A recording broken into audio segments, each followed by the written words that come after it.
And then, ito naman guys, sobrang ganda, no? This is the energy of good luck, swerte, good fortune. Ito guys, parang binibigyan kayo ng chance or bibigyan kayo ng chance ni universe na maging maswerte ngayong September 16 to 30 sa pamamagitan ng pagbibigay ng mga bagong opportunities, no, na may kinalaman sa kaperahan, mga kapiksi. So, syempre, iba-iba naman kayo ng sitwasyon, yung iba sa trabaho, yung iba sa negosyo, yung iba sa investment, pero may kinalaman sa kaperahan, guys. Kaya, wag niyong sayangin yung pagkakataon.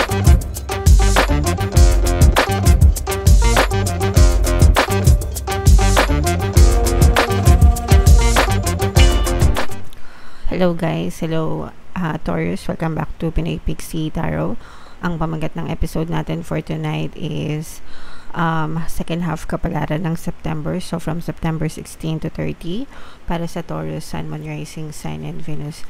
If in case hindi kayo nakaresonate dito guys, try nyo panoorin yung video dun sa monthly horoscope nyo for September, baka nandun yung energy nyo. So unahin natin tong deck na to. Ito yung mga mensahe sa inyo ng inyong mga gabay, mga kapiksi. We have mystery, we have plants guys, and meron din tayong healing, mga kapiksi. These are all positive energies guys, no? So mystery, mga kapiksi, may mga bagay na nangyayari sa buhay natin na hindi na kailangan ng explanation guys, no? Or kahit na maghanap tayo ng explanation, parang it will remain like a mystery na parang walang sagot, mga kapiksi, as to why things are happening. Pero one thing for sure guys, lahat ng nangyayari sa buhay natin may purpose, no? So they may be lessons na matutunan tayo, di ba? Or blessings na kaakibat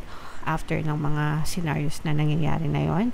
So whatever circumstance yung mangyari sa buhay nyo, let's accept it, tanggapin natin ng maluwag sa kalooban natin, and just tell yourself na para sa akin to, meron din magandang bagay na idudulot sa akin ito, para hindi masyadong mabigat, no?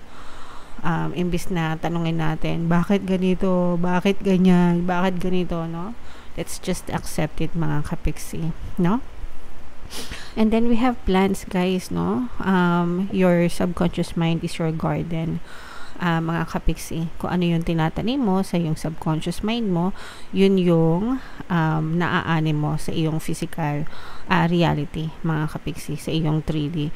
So kung gusto mo na maganda yung anihin mo sa iyong buhay, sa iyong physical reality, make sure na nagtatanim ka ng magandang seed of thoughts sa isip mo, para yun ang ma-push out sa iyong physical reality. So ito yung reminder na naman, mga kapiksi, no, to think positive. Hindi ko kayo sinasabihan na think positive para i-motivate kayo. It's more than motivation guys, no?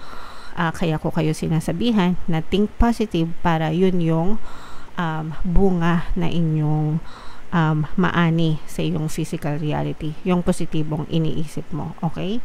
And hindi agad-agad ang resulta niyan. Pag nagtanim ka ngayon, kinabukasan ba aanihin mo na agad? Hindi, di ba?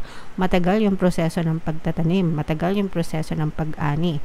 So ganun din sa iyong pagtatanim ng good thoughts. Bago mo siya anihin sa iyong physical reality, may proseso, kailangan mong mag-antay, hindi instant. Kaya wag kang mainip, wag kang maatat. Ang importante is you trust the process, you keep on seeding, you keep on planting good seeds para maganda rin yung iyong anihin sa physical reality. Sa iba naman guys, literally, no, na baka mga plantita kayo, baka ang iyong hanap buhay ay may kinalaman sa paghahalaman, agrikultura, no? Ibig sabihin nito, maaaring maging mayabong ang iyong harvest, mga kapiksi, pag-aani ngayong September 16 to 30. So i-claim mo na yan, masaganang pananim, masaganang ani, no? I-claim mo na yan, i-mind mo na yan sa comment section, kapiksi. Alright? And then for some of you guys, this is healing, no? Focus on your healing sa mga kapiksi natin na nagdadanas ng mga may issue sa kalusugan, kahit anong klaseng issue pa yan, emotional, physical, mental, sometimes spiritual pain, mga kapiksi, no? Focus on your healing dito sa channel natin guys, sa emotional healing nyo or emotional pain nyo. Meron tayong Ho'oponopono and self-love. And pwede nyo rin pakinggan yung ating good health subliminal. Kasama yun doon sa pampaswerte na playlist, mga kapiksi. Para makatulong sa inyong healing. Pero, magpa-check up sa mga doktor, sa mga manggagamot. Yun talaga yung nire-recommend ko para kasi yung mga doktor, sila talaga yung may karapatan, may karampatang kaalaman, tools, 'di ba? Para mabigyan kayo ng ma-diagnose yung mga sakit nyo and mabigyan kayo ng karampatang lunas. So wag niyo i-take for granted yung mga kalusugan nyo, mga kapiksi. Okay? So comment down below guys if feeling nyo naka-resonate kayo dyan. Tingnan natin yung ganap sa inyo ngayong September 16 to 30. Shuffle ko to guys. Habang sinashuffle ko to, panoorin nyo muna yung video natin regarding sa ating paano mag-manifest ng abundance video course. Kapiksi, sawa ka na ba sa mga struggles at hirap sa buhay mo? Masipag ka ba at masikap sa buhay ngunit hindi ka pa rin umaasenso? Ilang beses ka na bang nag-attempt mag-negosyo at mag-invest pero palagi ka pa rin nalulugi? Sa pagkakataon na ito ay maaaring may subconscious beliefs ka na nagiging balakid sa iyong pag-unlad at pagyaman. Introducing, paano mag-manifest ng abundance video course. Dito ay matututunan mong ma-overcome ang mga balakid mo para tuluyan ka ng umunlad, umasenso, sumagana, maging matagumpay, successful at maswerte sa iyong kabuhayan, pera, trabaho, negosyo sa lapi at kaperahan ng bonggang-bongga. Dali, mag-send na ng email sa pinoypixie@gmail.com at simulan na ang iyong pagyaman ngayon. Alright, so sa lahat ng gusto mag-avail ng course guys, meron tayong discount ngayong September. Magbibigay tayo ng 500 pesos na discount until September 30 guys, kaya i-avail nyo na yan. Sobrang ganda.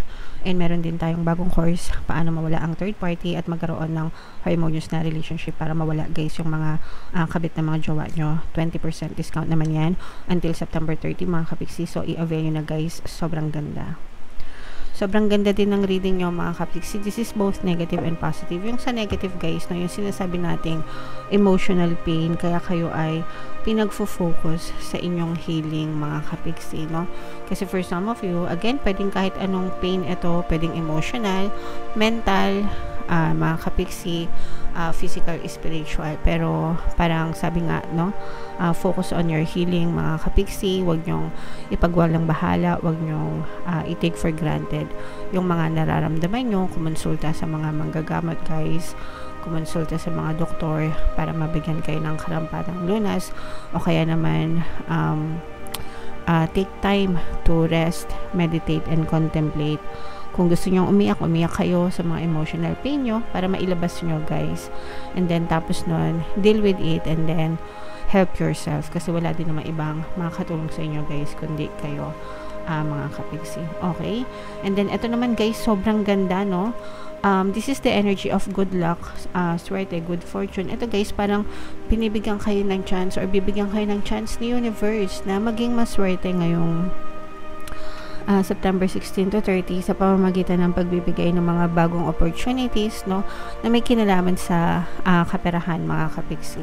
So syempre iba-iba naman kayo ng sitwasyon, yung iba sa trabaho, yung iba sa negosyo, yung iba sa investment, pero may kinalaman sa kaperahan guys. Kaya wag nyong sayangan yung pagkakataon, and palagi ko nga sinasabi sa inyo guys, every day is a brand new day na binibigay sa atin ni universe lahat ng pagkakataon, lahat ng chance to live the life that we want.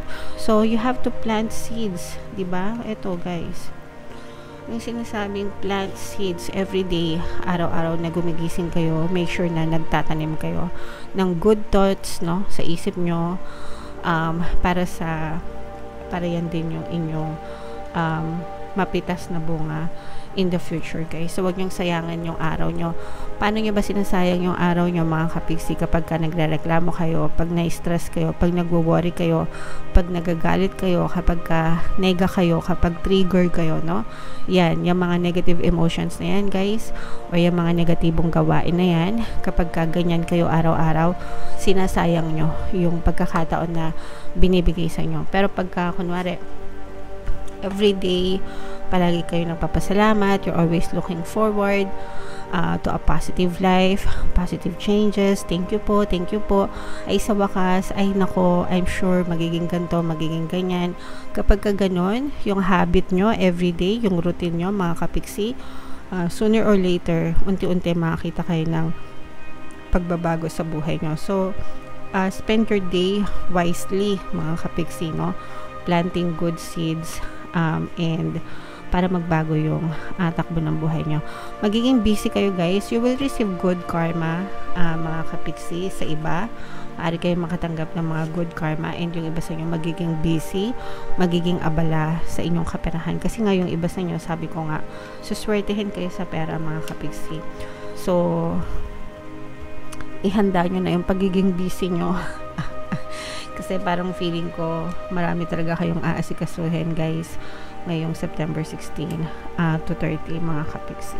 So, what else, guys? Meron tayong Queen of Cups energy. This is a water sign energy, Cancer, Pisces, Scorpio, and fire sign Aries, Leo, Sagittarius. So, ito, guys, ito yung mga, parang nagkakaroon kayo ng trust issue with this person, specific person sa buhay nyo, mga kapiksi. So, pwedeng specific person sa love and relationship, or just anybody from your quantum bubble, kakilala mo, kaibigan mo, kamag-anak mo, na parang meron kayong ano sa kanya, parang na-trauma na kayo dito sa person na to, meron kayong negative assumption sa kanya, mga kapiksi, and hindi yun maalis sa isip mo, no? Hindi nagbabago yung pagtingin mo sa kanya, kaya hindi rin nagbabago yung pakikitungo niya sa'yo. So, let's say, for example, asawa mo, meron kang assumption na babaero siya kasi nang babae na siya dati. So, tas nasira na yung tiwala mo sa kanya. So, hindi nagbabago yung nakikita mo sa kanya kasi hindi naman nagbabago yung perception mo sa kanya. Kaya paulit-ulit kang nakakita ng evidence na nambababae siya, nahuli mo siya sa chat, may nagsusumbong sa'yo, or whatever, mga kapiksi. So, this is a never-ending cycle, never-ending story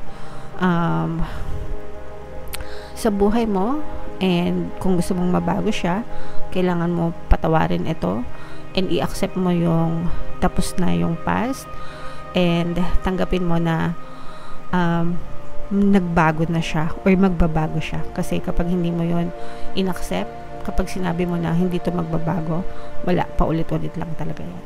Okay?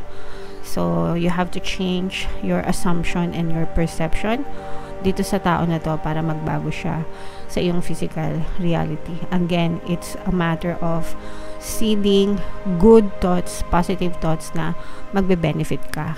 Naintindihan nyo ba? Comment down below, guys, if naintindihan nyo. Sana naintindihan nyo. Mga kapiksi. Alright? So, comment down below, guys, if naka-resonate kayo. Itong mga swerte na to, guys. Swerte, good luck, good fortune sa pera. Ito mga another chance nito, mga good rewards, ganyan. Lahat yan, deserve nyo. I-mind nyo na yan, guys, sa comment section. And wag niyong kalimutan makinig ng ating mga pampaswerte subliminals, guys. Super effective. Ang dami na nating natulungan. Ito yung playlist. Libre lahat sa YouTube. And ito naman yung ating success stories ng paano mag-manifest ng abundance video course. Click here to subscribe, guys. And panoorin nyo na itong ating 2025 kapalaran. Thank you for liking, sharing, and subscribing. And see you again next time. I love you all. Have a nice day. Bye-bye.